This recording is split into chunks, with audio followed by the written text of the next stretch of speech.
ಎಲ್ಲರಿಗೂ ನಮಸ್ಕಾರ. ಇಂದಿನ ಈ ವಿಡಿಯೋಲಿ ನಾವು ಹೈಪೋಥೆಸಿಸ್ ಟೆಸ್ಟಿಂಗ್ ನ ಅಪ್ಲಿಕೇಶನ್ಸ್ ಬಗ್ಗೆ ತಿಳ್ಕೊಳ್ಳೋಣ. ಅಂದ್ರೆ ಹೈಪೋಥೆಸಿಸ್ ಟೆಸ್ಟಿಂಗ್ ನ ಯಾವ ಯಾವ ಡೊಮೇನ್ ಗಳಲ್ಲಿ ಅಪ್ಲೈ ಮಾಡಿ ಅದರ ಒಂದು ಲಾಭನ ಪಡಿಬಹುದು ಅನ್ನೋ ಒಂದು ನಾಲೆಡ್ಜ್ ನ ಪಡ್ಕೊಳ್ಳೋಣ. ಫಸ್ಟ್ ಹೈಪೋಥೆಸಿಸ್ ಟೆಸ್ಟಿಂಗ್ ಅಪ್ಲಿಕೇಶನ್ ಏನಿರ್ಬೋದಪ್ಪ ಅಂದ್ರೆ ಅದು ಮೆಡಿಕಲ್ ರಿಸರ್ಚ್ ಅಂತೆ. ಏನಿದು ಮೆಡಿಕಲ್ ರಿಸರ್ಚ್? ಮೆಡಿಕಲ್ ಡೊಮೇನ್ ಅನ್ನೋದು ತುಂಬಾ ವರ್ನರಬಲ್ ಪ್ಲಾಟ್ಫಾರ್ಮ್. ಅಂದ್ರೆ ದಿನ ಸಾಕಷ್ಟು ಎಕ್ಸ್ಪೆರಿಮೆಂಟ್ಸ್ ನಡೆಯುವಂತ ಒಂದು ಡೊಮೇನ್ ಅದು ಮೆಡಿಕಲ್ ರಿಸರ್ಚ್. ಫಸ್ಟ್ ಏನಪ್ಪಾ ಇದ್ರಲ್ಲಿ ನಾವು ಹೇಗೆ ಹೈಪೋಥೆಸಿಸ್ ನ ಅಪ್ಲೈ ಮಾಡ್ಬೋದು ಅಂದ್ರೆ ನ್ಯೂ ಡ್ರಗ್ಸ್. ಅಂದ್ರೆ ಸಾಕಷ್ಟು ಟೈಮ್ ಕಳೀತಾ ಇದ್ದಂಗೆ ಸಾಕಷ್ಟು ಚಾಲೆಂಜಸ್ ಗಳನ್ನ ಆ ಒಂದು ಡೊಮೇನ್ ಅಲ್ಲಿ ಇರೋ ಜನರು ಫೇಸ್ ಮಾಡ್ತಾನೆ ಇರ್ತಾರೆ. ಒಂದು ಹೊಸ ಕಾಯಿಲೆ ಬರುತ್ತೆ ಅಥವಾ ಒಂದು ಮನುಷ್ಯ ಒಂದು ರೀತಿ ಸಿಚುಯೇಷನ್ಗೆ ಹೇಗೂ ಒಂದು ರೀತಿ ರೆಸ್ಪಾಂಡ್ ಮಾಡ್ತಾನೆ. ಇದನ್ನೆಲ್ಲ ಅನಲೈಸ್ ಮಾಡ್ಲೇಬೇಕಾಗತ್ತೆ. ಅದಕ್ಕೋಸ್ಕರ ಸಾಕಷ್ಟು ನ್ಯೂ ಔಷಧಿಗಳನ್ನ ನ್ಯೂ ಡ್ರಗ್ಸ್ ನ ಅವರು ಮಾರ್ಕೆಟ್ಗೆ ತರ್ತಾನೆ ಇರ್ತಾರೆ.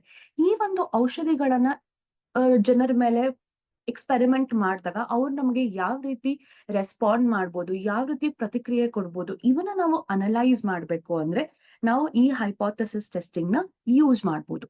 ಇದು ನಮ್ಮ ಫಸ್ಟ್ ಸಿನಾರಿಯೋ.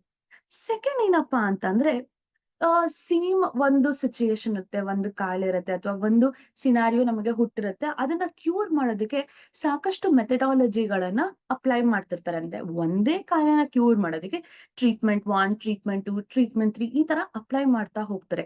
ಈ ಒಂದು ಟ್ರೀಟ್ಮೆಂಟ್ ಗಿಂತ ಎರಡನೇ ಟ್ರೀಟ್ಮೆಂಟ್ ಯಾವ ರೀತಿ ನಮಗೆ ಎಕ್ಸ್ಟ್ರಾ ಬೆನಿಫಿಟ್ ಕೊಟ್ಟಿದೆ, ಯಾವ ರೀತಿ ಪ್ರಭಾವ ಬೀರಿದೆ, ಈ ಒಂದು ಅನಲೈಸ್ ಮಾಡ್ಬೇಕಾ, ಆಗ ಕೂಡ ನಾವು ನಮ್ಮ ಹೈಪೋಥೆಸಿಸ್ ಟೆಸ್ಟಿಂಗ್ ನ ಯೂಸ್ ಮಾಡ್ಬೋದು. ಅಂದ್ರೆ ಈಗ ನಮ್ಮ ಟ್ರೀಟ್ಮೆಂಟ್ ಟ್ರಯಲ್ಸ್ ಅಥವಾ ಕ್ಲಿನಿಕಲ್ ಟ್ರಯಲ್ಸ್ ಅಂತ ಏನ್ ಹೇಳ್ತೀವಿ, ಈ ಒಂದು ಕಾನ್ಸೆಪ್ಟ್ ಬಂದಾಗ ಅಥವಾ ಸಿನಾರಿಯೋ ಬಂದಾಗ ಕೂಡ ನಾವು ನಮ್ಮ ಹೈಪೋಥೆಸಿಸ್ ಟೆಸ್ಟಿಂಗ್ ನ ಯೂಸ್ ಮಾಡ್ಬೋದು.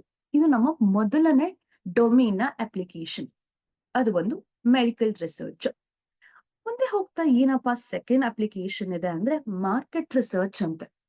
ಏನಪ್ಪಾ ಮಾರ್ಕೆಟ್ ರಿಸರ್ಚ್ ಅಂತಂದ್ರೆ ಇಲ್ಲಿ ನಾವು ಸಪ್ಲೈ ಚೈನ್ ಮಾರ್ಕೆಟ್ ಬಗ್ಗೆ ಮಾತಾಡ್ತಾ ಇದೀವಿ. ಅಂದ್ರೆ ಕನ್ಸ್ಯೂಮರ್ ಸ್ಯಾಟಿಸ್ಫ್ಯಾಕ್ಷನ್ ಬಗ್ಗೆ ಮಾತಾಡ್ತಾ ಇದೀವಿ.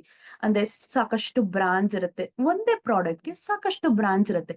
ಕಸ್ಟಮರ್ ಯಾವ ಬ್ರಾಂಡ್ ನ ಇಷ್ಟಪಡ್ತಾನೆ, ಅವನ ಒಂದು ಪ್ರಿಫರೆನ್ಸ್ ಏನು, ಯಾವ್ದನ್ನ ಆಯ್ಕೆ ಮಾಡ್ಕೊಳ್ಬಹುದು ಅಥವಾ ಯಾವ ಬ್ರಾಂಡ್ ಇಂದ ಎಷ್ಟು ಸ್ಯಾಟಿಸ್ಫೈ ಆಗಿದೆ, ಈ ರೀತಿ ಅನಲೈಸ್ ಮಾಡ್ಬೇಕು ಅಂದಾಗ ಕೂಡ ನಾವು ಹೈಪೋಥೆಸಿಸ್ ಟೆಸ್ಟಿಂಗ್ ನ ಬಳಕೆ ಮಾಡ್ಬೋದು.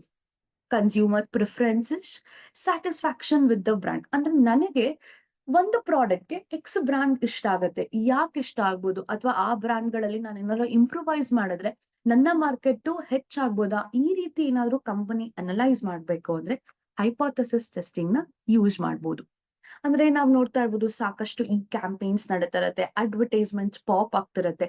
ಈ ಒಂದು ಅಡ್ವರ್ಟೈಸ್ಮೆಂಟ್ ಪಾಪ್ ಆಗೋದ್ರಿಂದ ಕಸ್ಟಮರ್ಗೆ ಯಾವ ರೀತಿ ಇನ್ಫ್ಲೂಯೆನ್ಸ್ ಆಗತ್ತೆ ಬ್ರಾಂಡ್ ಮೇಲೆ, ಈ ರೀತಿ ಅನಲೈಸ್ ಮಾಡ್ಬೇಕು ಅಂದಾಗ ಕೂಡ ನಾವು ಹೈಪೋಥೆಸಿಸ್ ಟೆಸ್ಟಿಂಗ್ ನ ಮಾರ್ಕೆಟ್ ರಿಸರ್ಚ್ ಒಳಗೆ ಅಪ್ಲೈ ಮಾಡ್ಬೋದು.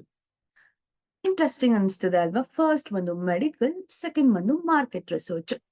ಮುಂದೆ ಹೋಗ್ತಾ ಮೂರನೇ ಅಪ್ಲಿಕೇಶನ್ ಏನಪ್ಪಾ ಇದೆ ನಮ್ಮ ಹತ್ರ ಅಂದ್ರೆ ಎಜುಕೇಶನಲ್ ರಿಸರ್ಚ್. ಎಜುಕೇಶನಲ್ ಹೈಪೋಥೆಸಿಸ್ ಯಾವ ರೀತಿ ಸಾಧ್ಯ ಅಂತಂದ್ರೆ ಒಂದು ಮಕ್ಕಳನ್ನ ಅಥವಾ ಒಂದು set of group of students ನ ಟ್ರೈನ್ ಮಾಡೋದಕ್ಕೆ ಸಾಕಷ್ಟು ಮೆಥಡಾಲಜಿಗಳಿರತ್ತೆ. ಯಾವ್ದನ್ನ ಆಯ್ಕೆ ಮಾಡ್ಕೊಳ್ಬೇಕು ಬೇಡ ಅನ್ನೋದು ಟ್ರೈನ್ ಮಾಡ್ತಾರೋರ್ ಮೇಲೆ ಬಿಟ್ಟಿರತ್ತೆ. ಈ ರೀತಿ ಮೆಥಡ್ 1, ಮೆಥಡ್ 2 ಇರತ್ತೆ. ಒಂದು ಗ್ರೂಪ್ ಆಫ್ ಸ್ಟೂಡೆಂಟ್ಸ್ ಮೇಲೆ ಅಪ್ಲೈ ಮಾಡ್ತೀನಿ, ಆ ಮೆಥಡ್ 1 ಮತ್ತೆ ಮೆಥಡ್ 2 ಯಾವ ರೀತಿ ನನಗೆ ಎಫೆಕ್ಟ್ ಕೊಡ್ತಿದೆ, ಈ ರೀತಿ ಅನಲೈಸ್ ಮಾಡ್ಬೇಕು ಅಂದ್ರೆ ಕೂಡ ನಾವು ಹೈಪೋಥೆಸಿಸ್ ಟೆಸ್ಟಿಂಗ್ ನ ಯೂಸ್ ಮಾಡ್ಬೋದು.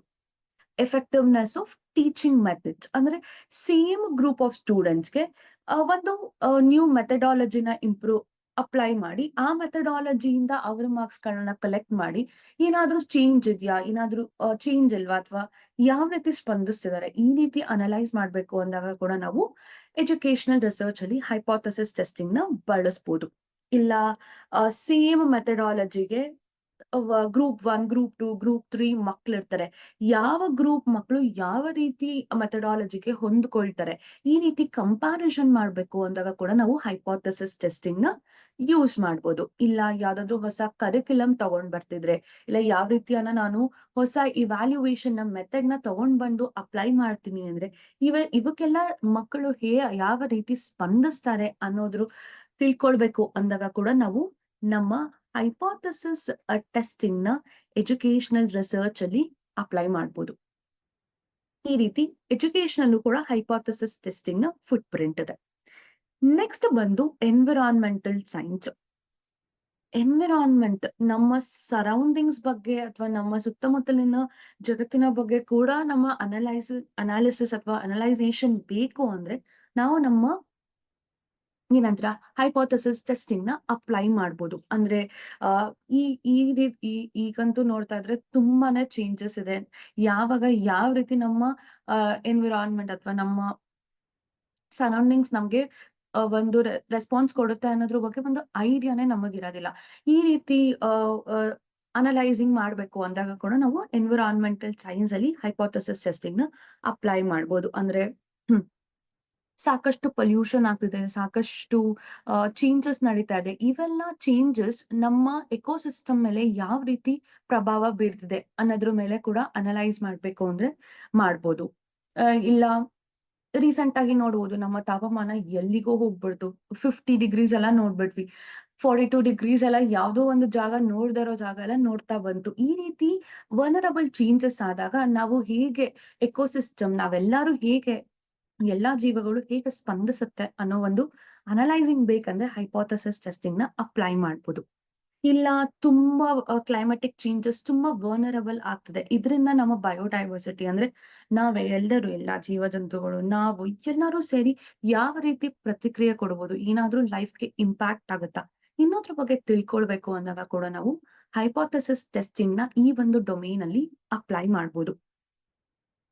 ನೆಕ್ಸ್ಟ್ ಬಂದು ಫಿನಾನ್ಷಿಯಲ್ ಸೆಕ್ಟರ್. ಫಿನಾನ್ಷಿಯಲ್ ಸೆಕ್ಟರ್ ಬಂದು ತುಂಬಾನೇ ಸೆನ್ಸಿಟಿವ್ ಸೆಕ್ಟರ್. ಈ ಮೆಡಿಕಲ್ ಮತ್ತೆ ಫಿನಾನ್ಷಿಯಲ್ ಎರಡನ್ನು ನಾವು ತುಂಬಾ ಸೆನ್ಸಿಟಿವ್ ಸೆಕ್ಟರ್ಸ್ ಅಂತ ಕರಿತೀವಿ. ಅಂದ್ರೆ ಯಾವುದೇ ರೀತಿ ಏನೋ ಒಂದು ರೆಸ್ ಏನೋ ಒಂದು ಡಿಸಿಷನ್ ಗಳನ್ನ ಈ ಒಂದು ಡೊಮೇನ್ಸ್ ಗಳಲ್ಲಿ ತಗೊಳೋದಕ್ಕಾಗಲ್ಲ. ತುಂಬಾನೇ ಸೆನ್ಸಿಟಿವ್. ಇಲ್ಲಿ ಫಿನಾನ್ಸ್ ಅಲ್ಲಿ it will be playing around hour amount. ಅಲ್ಲಿ ಮೆಡಿಕಲ್ ರಿಸರ್ಚ್ ಅಲ್ಲಿ ಒಂದು ಜೀವದ ಜೊತೆ ಆಟ ಆಡ್ತಿರ್ತೀವಿ. ಎರಡು ಡೊಮೇನ್ಗಳಲ್ಲಿ ಯಾವುದೇ ರೀತಿಯಾದಂತ ಡಿಸಿಷನ್ ತಗೊಳಕ್ಕಾಗಲ್ಲ ಕೀನ್ ಅನಲೈಸಿಂಗ್ ಮಾಡೋ ತನಕ. ಫಸ್ಟ್ ಹೈಪೋಥೆಸಿಸ್ ಟೆಸ್ಟಿಂಗ್ ಈಗಪ್ಪ ಇಲ್ಲಿ ಬಳಕೆ ಮಾಡ್ಬೋದು ಅಂತಂದ್ರೆ, ಈ ಸ್ಟಾಕ್ ಮಾರ್ಕೆಟ್ ಇರತ್ತೆ, ಇನ್ವೆಸ್ಟ್ಮೆಂಟ್ಸ್ ಮಾಡ್ತಾ ಇರ್ತೀವಿ. ಯಾವ ಟೈಮ್ ಅಲ್ಲಿ ಯಾವ ರೀತಿ ಒಂದು ಸ್ಟಾಕ್ ಹೋಗ್ಬೋದು, ಏನಾದ್ರೂ ಒಂದು ಎಸ್ಟಿಮೇಷನ್ ವ್ಯಾಲ್ಯೂ ಇರತ್ತಾ, ಅಪ್ಪರ್ ಬೌಂಡ್ ವ್ಯಾಲ್ಯೂ ಇರತ್ತಾ, ಈ ರೀತಿ ಅನಲೈಸಿಂಗ್ ಏನಾದ್ರೂ ಒಂದು ಸ್ಟ್ರಾಟಜಿ ಬೇಕು ಅಂದಾಗ ಕೂಡ ನಾವು ನಮ್ಮ ಹೈಪೋಥೆಸಿಸ್ ಟೆಸ್ಟಿಂಗ್ ನ ಅಪ್ಲೈ ಮಾಡ್ಬೋದು. ಅಥವಾ ಎಕನಾಮಿಕ್ ಇಂಡಿಕೇಟರ್ಸ್ ಅಂತ ಕರಿತೀವಿ. ಯಾವ್ದಾದ್ರೆ ಒಂದು ನ್ಯೂ ಇನ್ವೆಸ್ಟ್ಮೆಂಟ್ ಮಾಡಿದಾಗ ನಮ್ಮ ಸ್ಟ್ರಾಟಜಿ ಏನಾದ್ರೂ ನಮ್ಮ ಇನ್ವೆಸ್ಟ್ಮೆಂಟ್ ಇಷ್ಟು ಬರ್ಬೋದು ಅಂದಾಜ್ ಅಂತ ಇರುತ್ತೆ. ಅದು greater than the average market investment ಆ ರೇಟ್ ಅಥವಾ ಲೆಸರ್ ಇದೆಯಾ, ನಾನು ಎಲ್ಲಿ ಸ್ಟ್ಯಾಂಡ್ ಆಗ್ತಾ ಇದೀನಿ, ಈ ರೀತಿ ಒಂದು ಅನಲೈಸಿಂಗ್ ನ ನಾವು ಫಿನಾನ್ಷಿಯಲ್ ಅನಾಲಿಸಿಸ್ ಮೂಲಕ ಹೈಪೋಥೆಸಿಸ್ ಟೆಸ್ಟಿಂಗ್ ನ ಯೂಸ್ ಮಾಡ್ಬೋದು. ಇಲ್ಲಿಗೆ ನಮ್ಮ ಅಪ್ಲಿಕೇಶನ್ಸ್ ಆಫ್ ಹೈಪೋಥೆಸಿಸ್ ಟೆಸ್ಟಿಂಗ್ ಮುಗೀತು. ಸಾಕಷ್ಟು ಡೊಮೇನ್ಗಳಲ್ಲಿ ಇದರ ಒಂದು ಫುಟ್ ಪ್ರಿಂಟ್ ಇದೆ. Starting from medical to finance to education, ಎಲ್ಲಾ ಡೊಮೇನ್ಗಳಲ್ಲೂ ನಾವು ಒಂದು ಇನ್ಫರೆನ್ಸ್ ನ ಪಡಿತಾನೆ ಇರ್ತೀವಿ. ಒಬ್ರಿಂದ ಒಂದು ಎಕ್ಸ್ಪೆರಿಮೆಂಟ್ ನ ಮಾಡಿ ಅಲ್ಲಿಂದ ಒಂದು ಇನ್ಫರೆನ್ಸ್ ನ ಪಡೆದು ಆ ಇನ್ಫರೆನ್ಸ್ ಕರೆಕ್ಟಾ ಇಲ್ವಾ ಅಂತ ನಾವು ಇವ್ಯಾಲ್ಯೂಯೇಟ್ ಮಾಡ್ಲೇಬೇಕು. ಯಾವೆಲ್ಲ ಡೊಮೇನ್ಗಳಲ್ಲಿ ಈ ಇನ್ಫರೆನ್ಸ್ ಇವ್ಯಾಲ್ಯೂಯೇಷನ್ ಇದೆ, ಆ ಎಲ್ಲಾ ಡೊಮೇನ್ಗಳಲ್ಲಿ ನಾವು ನಮ್ಮ ಹೈಪೋಥೆಸಿಸ್ ಟೆಸ್ಟಿಂಗ್ ನ ಬಳಸಬಹುದು. Thank you.